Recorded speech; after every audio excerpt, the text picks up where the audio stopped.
So alongside Melusine's release, we also get Percival, who's a very interesting, I guess, release because he's not the most crazy servant ever released, but he's also not bad by any stretch of the imagination. He's very similar to, say, someone like Bargist or Sith, who just released as 4 stars on the Morgan banner. He's just kind of a good, solid guy.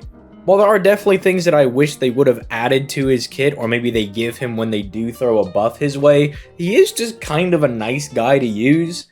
Granted, I've been using him at NP2 on JP, so maybe that feels a little bit better than an NP1 Percival, but considering that a lot of people are going to go hard on the Melusine banner, I imagine you would at least walk away with NP2 or 3 on this guy, and he doesn't feel like a bad servant to use. He's kind of got all the essentials that you would really want someone like him to have, but you can also see that even though he is pretty decent at being an arts looper, they maybe tried to do some things to shy him away from that role, because it does kind of look like they wanted him to be more of like a challenge quest boss killing type servant. But if you don't have any loopers, this guy does actually work out rather well. But before we start talking about that in today's video, if you have not already, make sure you leave a like on the video and you subscribe to the channel for that daily FGO content where your boy is going to make sure that you are always informed on what is going on both the JP and NA version of the game. Also, if you want to see me play FGO every single day, I do that over on my Twitch, which is linked down in the description down below, starting at about 6 p.m. Eastern Standard Time. But with all that being said, let's go ahead and just start diving right into his kit, starting off with his hits, of which this guy doesn't have the most insane hits going for him. They're not particularly bad, but they're not particularly great either. 0.64% NP gain with 2 hit arts cards is a little bit low, but he does kind of make up for it for having at least 4 hits on an AoE arts NP, so generally, it's going to be good enough when it comes to looping and being able to get back to his NP. Also, keep in mind that even though he does have lower hits on his arts cards, because Castoria is so broken and you're probably going to be using her alongside this guy, it's going to be fine because she's just going to pump NP gain and massive arts buffs into this guy, so he should be fine. Don't really expect this guy to be doing massive crits or anything because he's not really going to be providing stars for himself, and until we really get Lady Avalon, we don't really have an art support type servant that's really dropping a whole bunch of stars for you to use.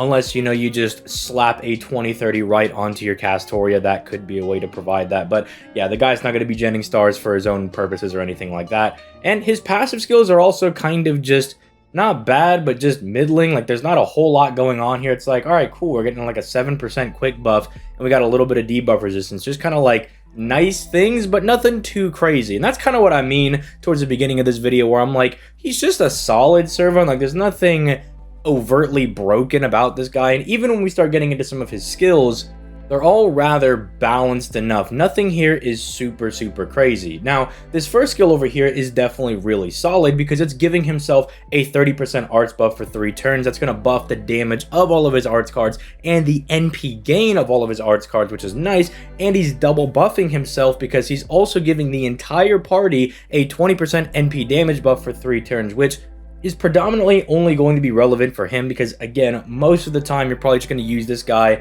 with double Castoria, and that doesn't really matter a whole lot because Castoria, newsflash, does not have a damaging NP. In fact, most of our art supports do not have damaging NPs, which means that this is probably not going to see a whole lot of usage, but it does allow him to double buff himself, and that's why he can even do a little bit of damage. Not that he's capable of doing a whole lot. He's definitely a bit lower on the chart for AoE Lancers, but having the ability to double buff himself definitely does save him a little bit. And then they also slap the 20% battery on here, which again is a good battery, not a great battery, but it is something at the end of the day.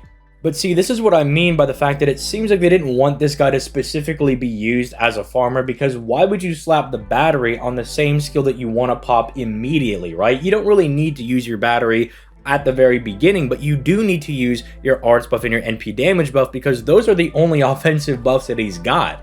He's going to need those to do damage, but typically when it comes to farming, you want to try to save your battery because just in case you run into a weird node or you just happen to not loop quite enough, it acts as kind of a security blanket to make sure that you do reach 100% of your NP. And it just seems like they wanted you to kind of shy away from that with this servant. Granted, he is still fine as a farmer without the 20% battery. Again, in the background, I'm showing myself using Percival, and I think he performs rather well. But at the same time, he could have been a little bit better if they separated the battery from the damage skill, but I don't know. Again, maybe the philosophy was that they wanted you to not try and use this guy as a looper and more of an actual boss killing servant, because when you start getting into some of his other skills, like his second skill over here, he has the ability to taunt all enemies to himself for 3 turns, and he's going to raise his NP gain when taking attacks for those 3 turns as well, so that's why it's kind of fine in more difficult content that maybe his arts cards aren't the craziest, because again, you have Castoria to help out with that, but he wants to take a lot of the hits, take a lot of that heat off of the party, and also use that to charge up his NP to keep firing, you know, his AoE and clearing all the enemies and all that good stuff. Having a taunt on any DPS type servant is always very, very useful because it takes the pressure off of your supports, because you want those guys to be around as long as possible. And we've all been in a fight where, you know, you're just going great, you're chilling, and then a wayward crit hits one of your supports, and then it kind of starts to go downhill from there and the fight becomes a lot more difficult. Percival has a very unique ability in being able to cover both of his supports and longer than a lot of other taunters do because it's a 3-turn taunt. It's just very useful if you do decide to bring him to some difficult content, especially because his NP has some nice effects that make it very good when going into more difficult content, but we'll talk about that after his 3rd skill over here, which again is kinda nice. It gives him the ability to slap invincibility on one of his party members for 1 turn and give them a decent 2k heal. The reason I do like this is that it provides something that Castoria doesn't, and that's the ability to actually heal some of your party members, and it gives you an additional targetable invincibility, which Castoria has on her 3rd skill, but it synergizes well with that because normally those arts buffs and that targeted invincibility is going to be on your DPS. This allows them to kind of return the favor and protect one of your Castorias if they're getting a little bit low or you just need them to live that extra turn. And so when you look at all of his skills, he has the ability to kind of do decent enough damage, but you can kind of see that he's there to protect the other people around him, which I think is really cool. Not only can he take the heat off of all of your other party members by taunting himself, that's also going to supercharge his own NP, and then he can also just throw an invincibility on them and give them a minor heal, which can be very nice. Now, the good thing about getting to his own NP is that you may be saying, well, he's going to be taking a lot of damage, and that's where he has a very strong effect on his NP, that he not only pierces invincibility, but he also recovers the lowest ally's HP by 3k, which is really, really nice, while also giving himself an additional 20% NP damage buff that does proc first before he does damage.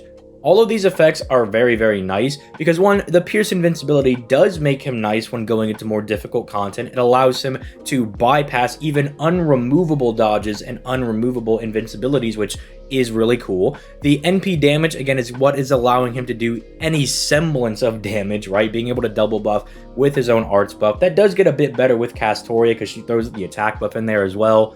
And that then allows him to triple buff himself, potentially quadruple buff himself if you're fighting a threat against humanity. But then the heal is also very nice because, again, that is the one criticism I do have of someone like Castoria, is that while she does seemingly do everything, she doesn't offer a heal, and so that can be a little annoying sometimes, is that once you lose HP, you don't really get it back in Castoria team comps. But then you have people like Percival that fix that one little issue that I have with those team setups by providing 2 heals, right? That both come with very nice effects. One comes with his NP that's also slamming the enemy and is bypassing all of their defenses, and the other one comes with an invincibility, which is just very, very nice. Again, there's a lot they could add to this guy. You know, they could increase his battery to make it like 30, 40, 50% to make it quite a bit better. They could give him his own special damage mod. They could give him his own attack buff. They could give him stuff like damage cut on his 2nd skill if they really want him to be able to tank all those hits for the next 3 turns. There is quite a lot I think they could do to fix this guy up, but as he sits right now, he's fine. Not a bad servant by any stretch of the imagination, but not a nutty, broken, crazy servant. But then again, I think they put all of that insanity into Melusine when they made her, and then they just kind of also threw Percival on there as kind of like a cool dude. But let me know if you got Percival while you were summoning for Melusine, or if you're skipping out on this banner because you're saving for, say, Kolyanskaya, Oberon, all that other good stuff that's coming right after this. Let me know all that in the comments down below, and if you've been using Percival, let me know what you think of him. I think he's a very, very solid guy, but I'd love to hear your guys' thoughts. Don't forget to leave a like and subscribe to the channel for more future daily FGO content, and I will catch you guys in the next one. Peace, late guys.